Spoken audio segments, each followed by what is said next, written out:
What's good? It's Woog. Please like the video, subscribe to the channel if you love music like I do. They just announced the Coachella 2022 lineups, and I guess it's pretty much par for the course in terms of, the level of headliner that you get. So we've got Harry Styles on Friday, Billie Eilish on Saturday, Kanye West on Sunday. Now, Kanye West has obviously headlined a couple times before. Well, actually, he's only headlined that one time in 2011. I thought that he had one other headlining of Coachella. But yeah, it was just that one time.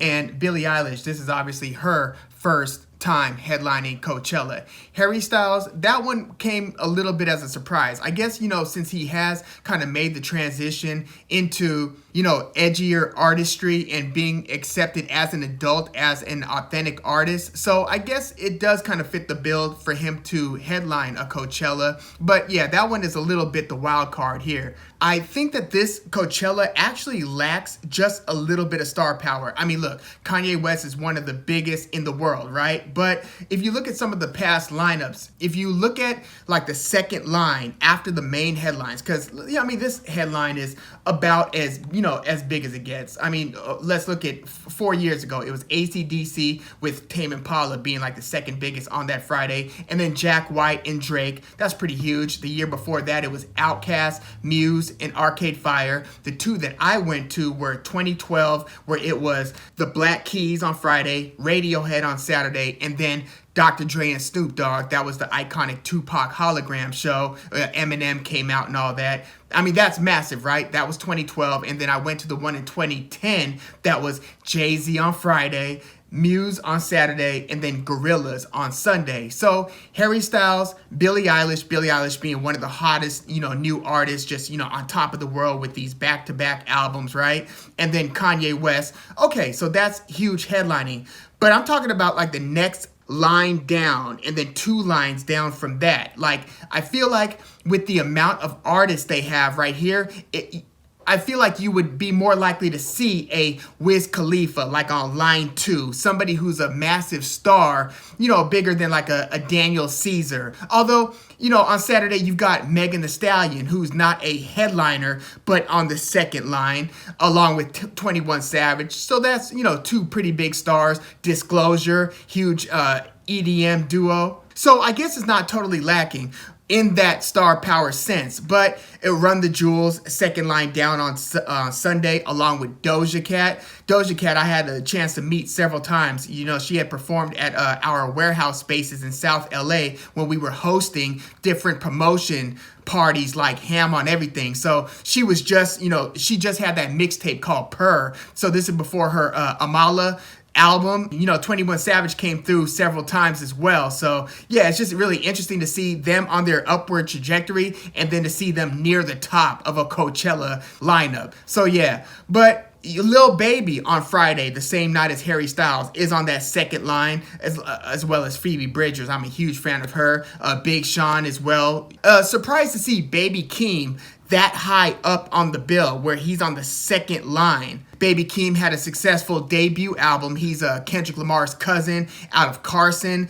Had a really good single with Kendrick Lamar that's up for like a Grammy Award this year. But, another thing that somebody had brought up to me when this lineup was announced was they were saying, is it me or is this thing like almost 80% like hip hop rap now? And way more heavily weighted towards hip hop than it was in, past years. I would say to that, I think that this is a very top heavy hip hop presence on this Coachella lineup. Like, you see Megan Thee Stallion, 21 Savage, Big Sean, Baby Keem, Run the Jewels, Jid, out of, Dreamville, J. Cole's label, along with Denzel Curry, Vince Staples. So this is very top heavy for hip hop. But if you start looking further down the bill, you don't see nearly as many rap acts or rap like acts. You see a lot more of the typically Coachella indie style artists, as you get out of the first, second, and third line. So I wouldn't say that it's more heavily weighted towards hip hop. I just think that it's more front loaded in terms of the top of the bill with some of the biggest names in rap. That's how I would put it. But it was also kind of interesting to see how many bands I would have expected to see higher up on the lineup that are actually kind of superseded by some names that I feel are kind of prematurely lifted to the top. Like I had mentioned, Baby Keem surprisingly being on that second line. I mean, Phoebe Bridgers had a hell of a breakthrough year, so I guess it's not totally surprising to see her on the second line. But, you know, I would have thought, for instance, that Idols would have been higher up than the fourth line, or Bad Bad Not Good and Avalanches on the fifth line, as well as like Princess Nokia. I mean, you mean to tell me they're on the same line right now as The Regrets, a LA band who I've covered a couple times when I was shooting live performances? And then under that, you've got Amyl and the Sniffers. That's like the sixth line. Amyl and the Sniffers, I thought, had one of the 30 or 20 best albums of 2021. Super cool punk band, Amyl and the Sniffers. So it was cool to see her and her band on this lineup. Chicano Batman, I see on the fourth line here. You know, they had a really cool album 2 albums ago. So it's cool to see that they're still, you know, running on that momentum and have landed on this Coachella bill. A little bit higher up, I believe, than they were when they last appeared on Coachella. I would have loved to have seen Waxahachie on this bill. I would have loved to have seen Little Sims, who I thought had the best album of 2021 with Sometimes I Might Be Introvert. I would have loved to have seen Little Sims pop up on this Coachella lineup. Nilüfer Yanya, kind of a indie jazz pop jazz, you know, kind of indie-ish artist who had a really cool album a couple years ago called Miss Universe. She's about to release her follow-up to that album this year. So Nilüfer Yanya, I see her on Saturday, and I would have expected to see her just a little higher. She's on the first, second, third, fourth. She's on the fifth line here. Really good music. I thought that I was gonna see her a little bit higher up. You know, I kind of expected to see The Weeknd pop up on this Coachella lineup because of how big of a album he just released, right? So he just dropped Dawn FM, which is probably going to be on several best of 2022 lists at the end of this year. It was his follow-up to After Hours, which he dropped in 2020. So since the COVID pandemic, that was when he dropped After Hours. He hasn't appeared at Coachella since 2018. So 4 years later, yeah, I guess I would have thought that The Weeknd might have been, you know, one of the headliners. So it could have been like The Weeknd on Friday instead of Harry Styles, and then Billie Eilish, and then Ye on Sunday. But no, The Weeknd doesn't appear this year.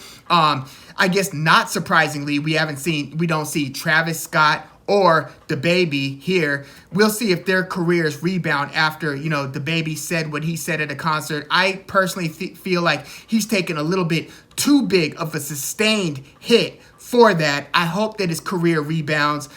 Travis Scott, like, he had the tragedy at his Astroworld festival, and I do think that there is, you know, some culpability to be had for him, for the show promoters, for Live Nation. A lot of people are culpable, but I would hate to see him singularly take the hit for this career-wise. But yeah, I didn't expect to see him, nor The Baby here, nor Morgan Wallen, though I don't know if Morgan Wallen's going to pop up on Stagecoach, you know, after his scandals, but he has obviously rebounded since his pretty egregious scandals, right? He's been invited back to SNL. He's got the #1 like album in the nation or something like that. But yeah, we don't see The Baby nor Travis Scott here. I would have liked to have seen Father John Misty, Fleet Foxes, Boldy James. He's one of the hottest, like, newish rappers in the game. He dropped a great album with Alchemist last year called Bo Jackson, one of the best rap albums of the year.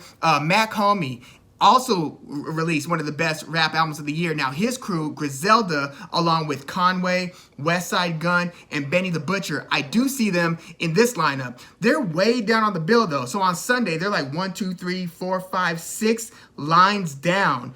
I would have thought that Griselda has kind of built their reputation and name to where they'd be maybe the third line or something like that. I mean, this one band that I used to cover a few years ago, Surf Curse, I see them higher on the bill than Griselda. I mean, come on. It would have been cool to see Nas on this lineup. Nas, I mean, coming off of that King's Disease 1, King's Disease 2, and the new Magic album from just a few weeks ago. He's like on a 3-album tear right now. And, you know, he has not yet headlined a Coachella. So it would have been great to see him on like as either the headliner or like the second line down. So yeah, it would have been cool to see him, for instance, instead of say Harry Styles on Friday. But yeah, Nas doesn't appear here either. But I mean, I guess there are always artists that you would, you know, you could say, oh man, it would be cool to see such and such, because I mean, there's so many artists out there. And that's the thing. There are more artists at Coachella like right now than ever before, right? I mean, but there are just more artists who have followings today than ever before. Like literally, I mean, there are just more ways to release music.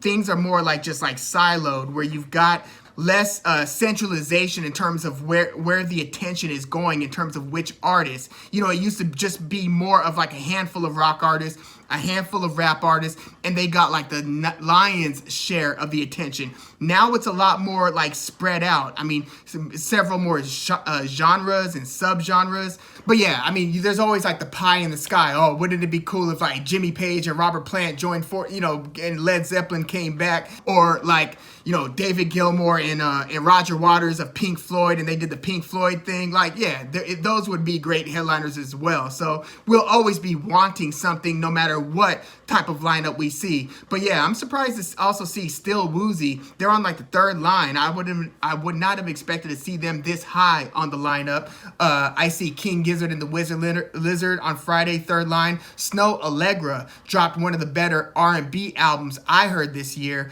I don't see Jasmine Sullivan, who dropped one of the other best R&B albums of the year, but I do see Snow Allegra. I see pretty far down, a few lines down on Sunday, Bedouin, kind of a soft indie folk artist, unfortunately had to cancel or postpone most of her concert dates or tour dates till later on this year. I think she had to cancel like the whole European side of that tour. I see Floating Points, the production team. Now, they had dropped the album with jazz legend Pharoah Sanders last year. So I'm kind of surprised that I don't see Floating Points along with Pharoah Sanders performing collectively that album that they just dropped, which was pretty much critically like the second or third best album of 2021.